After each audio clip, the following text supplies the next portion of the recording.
combien nous attendons que nous nous disent ce que nous devons faire ou de voir le besoin bien en face, et combien nous sommes sélectifs.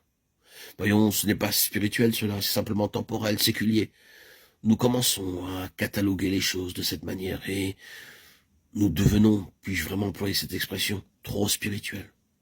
Nous sommes en haut dans les nuages quelque part, car pensons-nous, les hommes ou les femmes gouvernés par le Saint-Esprit ne doivent jamais avoir leurs pieds sur cette terre. Vous comprenez ce que je veux dire? Nous pourrons mieux le voir dans les prochains audios.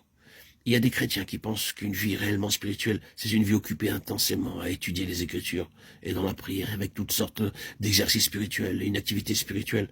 Oui, tout cela est bien, pense-t-il. Mais ce qui est domestique, ordinaire, commun, les choses de cette vie et de cette terre, non, car cela appartient à un autre royaume. Et ils ne le font pas. L'Esprit Saint veut manifester de l'énergie pour la tâche la plus simple, comme pour la plus difficile ici-bas. La chose peut ne pas nous attirer, mais il nous est aussi accordé pour cela. Dans ces choses, il peut être prouvé. Et il voudrait prouver qu'il y a d'abondantes ressources divines. Oh, méfions-nous de notre sélectivité. Prenons garde de trop vite partager entre ce qui est appelé spirituel, selon nous, et quelque chose d'autre. Dans les évangiles, je vois le Seigneur, Jésus vivant à l'égard du besoin, et vivant par le Saint-Esprit au besoin, sans la nécessité d'être contraint, d'être persuadé. Il est sur le terrain comme nous le ferions à sa place. Et c'est cela le témoignage. C'est une chose très pratique, ce témoignage de la vie céleste. J'ai toujours peur d'utiliser cette expression céleste, car les gens pensent que quelque part nous allons flotter sur des nuages et être en dehors de tout, peu s'en faut.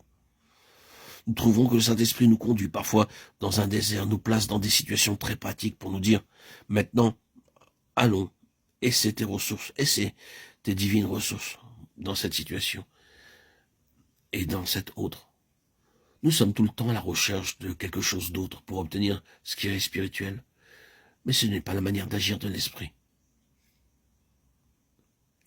Je crois que réellement les personnes spirituelles sont vivantes à l'égard des situations et sont très pratiques et actives dans toutes sortes de choses.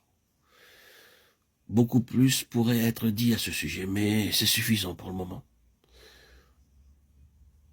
La conclusion est la suivante. De toute manière, de façon variée et pratique, le ciel voudrait s'introduire lui-même. Le ciel voudrait agir et pouvoir dire, oui, dans ceci, il doit y avoir le témoignage du Seigneur Jésus, signifiant qu'il a mis la vie et la corruption en lumière.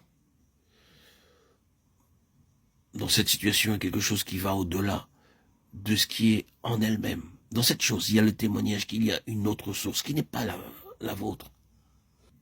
Quand le Seigneur Jésus était ici-bas, et à l'égard des choses ordinaires de cette vie, comme nous disions, un mariage, des funérailles, un marché, un festin en son honneur, par sa simple présence, quelque chose de plus se manifestait toujours.